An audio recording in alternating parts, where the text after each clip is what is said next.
So one of the main things I wanted to discuss with you is the impact of COVID and the lockdown and the economic devastation on our poor people, and how we should be thinking about it. I mean, we've had in India for some time a policy framework, particularly when we were in the UPA, of providing a sort of a floor for poor people, Narega, right to food, etc.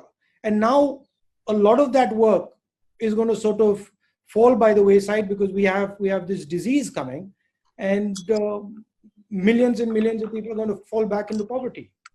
So this is something. I mean, how should one think about this?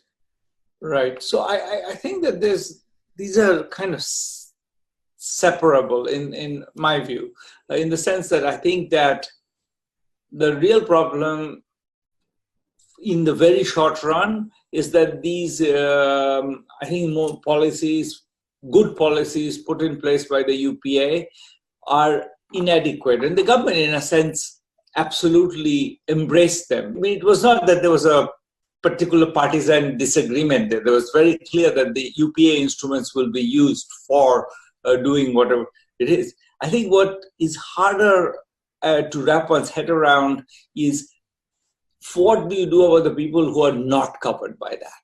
And that's a lot of people, the migrants in particular. One of the ideas that was mooted, I think, in the last years of the UPA, but also embraced by the current government, was the idea that the Aadhaar would be made national and therefore would be used for PDS and other things. So the Aadhaar-based claims on PDS would be eligible. You would be eligible for it wherever you are. And that would have been wonderful to have that right now. Sort of looking back, I would say that would have saved a lot of misery, because I think a lot of people would have then gone to the local ration shop and said, here's my Aadhaar. I'm eligible for PDS. I'm collecting PDS in Mumbai, even though my family resides in Malda or Darbhanga or whatever. That's my claim. And so I think the fact that that didn't happen means that there's a bunch of people for whom there isn't really a system. Mm-hmm. And they are eligible to Narega because they're in Bombay, and there's no Narega in Bombay. They're not eligible for PDS because they're not actually residents. Part of the problem in this very short run is that the conceptualization of the welfare structure was based on the idea that anybody who's really not in where they're supposed to be is actually working and is earning an income, and therefore we don't have to worry about them. And that's what's collapsed. And then the question of poverty, is not obvious to me that if the economy revives, there needs to be a durable effect on poverty. The real concerns are, will the economy revive? And in particular, how does one think through the possible time paths of this disease through that process? I think we should try to be optimistic about the survival of the overall economic well-being of the country. But a lot of the right actions. A lot of these people, they get their jobs from sort of small and medium businesses who are going to have a sort of cash flow problem, and a lot of those businesses are going to go bankrupt because of the shock. So there is also a link between the economic damage that is going to come to those businessmen and the ability of these people to maintain a job. Absolutely. I mean, that's the reason why a lot of us have been saying that we need a stimulus package. Mm-hmm. That's what the US is doing. That's what Japan is doing. That's what Europe is doing. We really haven't decided on a large enough stimulus package. We're still talking about 1% of GDP or something. The US has gone for 10% of GDP. But there's a sense in which I think we have to, the MSME sector, mostly we have done one thing that I think is wise, which is to kind of put a moratorium on debt payments. I would say we could do more than that. We could even say that the debt payments for this quarter will be cancelled and will be taken care of by the government. that, so we could do a bit more than that, so that you don't actually have to pay for a quarter where you never pay. It's not just a matter of rescheduling it, just permanently cancel it. We could do that, but beyond that, I think it's not clear that targeting the MSME sector is the right channel. It's more reviving demand, giving money in the hands of everybody so that they go buy in the stores or they buy consumer goods. The MSME sector produces a bunch of stuff that people will want. They've been not buying things. So if they had money, or even if you promise them money, it doesn't have to be that the money is right now. If you're in the red zone, you could say, look, whenever it's lifted, we'll have money in your account. You'll have 10,000 rupees in your account and you can spend it. I think spending is the easiest way to revive the economy, because then the MSME people, they get money, they spend it. It sort of has the usual Keynesian chain reaction. So we are talking about some version of Nyay, or a direct cash transfer to the poorest people. Absolutely, a direct cash transfer. Whether it's to the poorest people, that's more debatable. I would argue for a broader, because I think targeting is extremely costly. Yeah, you try to target in this mess. You try to target and figure out who's become poor after their shop was shut for 6 weeks. I don't know whether how we figure this out. I wouldn't try to figure it out. I would say, bottom 60% of the population, we give them some money. Nothing bad will happen, in my view. That if we gave them some money, well, some of them will not need it, but fine, they'll spend it. And if they spend it, that will have stimulus effect. So the only place where maybe I'm more aggressive than you are in that sentence is that I think I would go beyond the poorest people. So you're talking for a massive priming of the pump upfront. So you start up the demand as soon as possible. Yeah, I'm absolutely saying that. I've been saying that for a while, actually. Even before this happened, I've been saying that we have a demand problem. Now we have going to have a bigger demand problem, because it's the usual thing. I have no money. I'm not buying anything because my shop is closed, but then your shop is closed because I'm not buying anything from you. So I think... Sorry. Go ahead. And I think implicit in what you're saying is that you need to do it faster rather than slower. So the faster you do it, the more effective it's going to be. Yeah, so it's going to be... every second lost is actually damaging. You're right in saying I want it fast. I don't want to have us checking everybody's locus standi and whether they're appropriate for this or not. I do think that it may be we shouldn't induce a mismatch of supply and demand by giving people spending power where we have shut down the entire retail sector because they are in the red zone or something. So we need to plan that a bit better than, so that there's you get the money when you can go out and buy, not now. Or you get a promise. You get a promise that you will get the money, so you stop panicking, you stop completely, starving yourself because you want to have a little bit of savings left. So if people were reassured that, in 2 months or whenever the lockdown will be lifted, they're going to have some money in their hands, I think they would be much less worried about it, and they'll be more willing to spend already. And some of them have some savings; they'll spend it. So I feel that we shouldn't necessarily rush into it, because there may be places where there's no production right now, there's no supply right now. So putting money in will just burn the money. There'll be inflation. We want to wait for that. But with that caveat, yes, soon.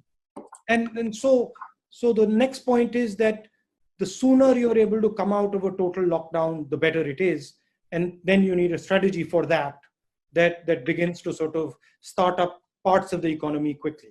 Otherwise, the money is useless there. Correct. So I think sooner you come out of a lockdown, of course, depends very much on the disease. You don't want to take off the lockdown just when a lot of people are getting sick. So it's absolutely, that's absolutely right. We have to kind of be aware of the time path of the disease in taking that decision. The other thing that is slightly different in India is that the food issue and the scale of the food issue. Yeah. So we have large numbers of people who don't have ration cards. There's an argument being made, just hand out what is in the godams, because it's going to get more and more full as the harvests come in. So just move aggressively on that. What do you think of that? We in fact wrote an op-ed with Raghu, Rajan and Amartya Sen saying literally that, which is hand out temporary ration cards to anybody who wants one. In fact, put all other ration cards in abeyance. Just put temporary, anybody wants one, and it's a temporary ration card, lasts for 3 months for now, and maybe renewed for another 3 months if necessary, and honor that. So give everybody a ration card. Anybody walks in, give them one, and use that as the basis for making transfers. I think we have enough stocks. We can keep going for a while. The Rabi crop has been good this time, so we're going to have tons of wheat and rice. So at least wheat and rice we can keep giving out. I don't know whether we have enough dal or not, but I think that the government promised dal as well, and so hopefully we have enough dal and oil and cooking oil. But yes, absolutely we can definitely do that, and should really do that. Give out temporary ration cards to everybody. And what else would you think should be on the sort of the package that the government is thinking about? I mean, we've spoken about small and medium, we've spoken about migrant labor, about the food issue. Any other things that you feel should be on that? I think the last piece of this is just, I think, for the people to get cash to people, we really need some machinery. We can't really get cash to people. And people who have the Jan Dhan accounts, they can get the money, but many people don't. And especially, migrants may not have the access to that, etc. So I think we want to also think about what happens to the substantial part of the population that doesn't have access to these things. And probably the right answer is that we should give a bunch of money available to the state governments to try out their own schemes, to be creative in reaching people who are excluded and using NGOs. I think that we have to be willing to take some amount of, mistargeting, malfeasance. Some money will be stolen, but I think if we sit on our hands and say that we don't want to do anything that's going to possibly go wrong, then I think we'll make sure it goes wrong in a sense. I think the current government has a slightly different view. They prefer to sort of manage and see the thing and centralize the thing. I mean, there are two perspectives. I don't necessarily think one is wrong and one is right. I veer towards the decentralization.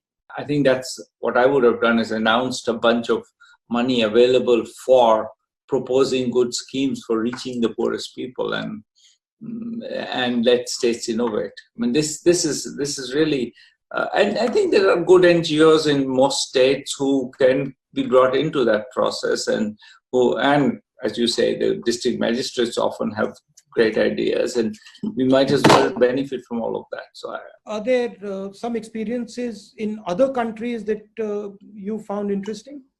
So, I'll tell you one thing that Indonesia is doing right now. Indonesia has decided that it's going to give out, cash transfers, and it's going to give it entirely through a community decision-making process. So the community is going to decide who are the people who are needy, and choose them for the transfers. You would run into the sort of dominant caste problem, where the dominant caste would try and sort of shape that money flow. Maybe, but on the other hand, you'd worry that if you in the process of trying to prevent that, I would rather put in place extra money to allow for that than to try to figure out who are the deserving people in the village. It just seems to me, I mean, I think the one that drives a bit in the direction of what I think you've been saying and the government has also been saying, which is let's try to widen the reach of PDS. and that's clearly right, and make that basically quasi-universal. So that's one way to avoid that. But if you want to do more than that, to get cash to people, and some people have these Jandan accounts and others don't. Some people are in the NRDTA roles. That's another way to get cash to people. And some are not. Some are on the Ujjwala lists, and some are not. Once you got through those lists, you still find that there is a bunch of people, many, many, many millions, who are excluded. And how do you serve those people? And for that, it's clear that there should be some funds available to some very local authority who can identify those people and serve them. And I don't disagree with you that there might be elite capture of some form or the other. We worried about that a lot in Indonesia when we were working there. In fact, found not much evidence for it, to be honest. I think we'll have to sort of take a chance that some of this will go wrong. But I think if we don't take a chance, we'll surely get it wrong. So be brave, basically. Yeah. Take a few risks, because we are in a bad situation. When you're in dire straits, then I think being brave is the only option, really. And how do you see this thing playing out, once the disease washes out 6 months from now, from the poverty aspect? I mean, there's obviously going to be a backlash, economic backlash. There's going to be bankruptcies. How do we sort of think of it in the medium term as opposed to the immediate short term?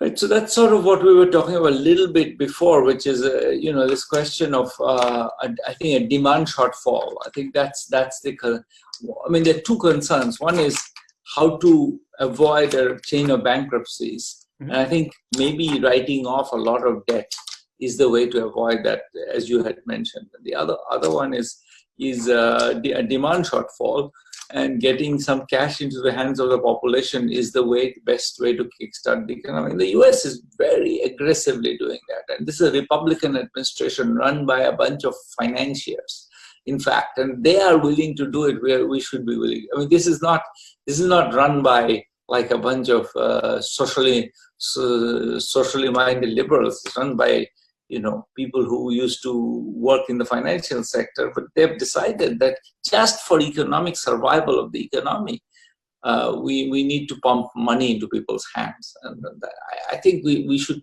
take a cue from that.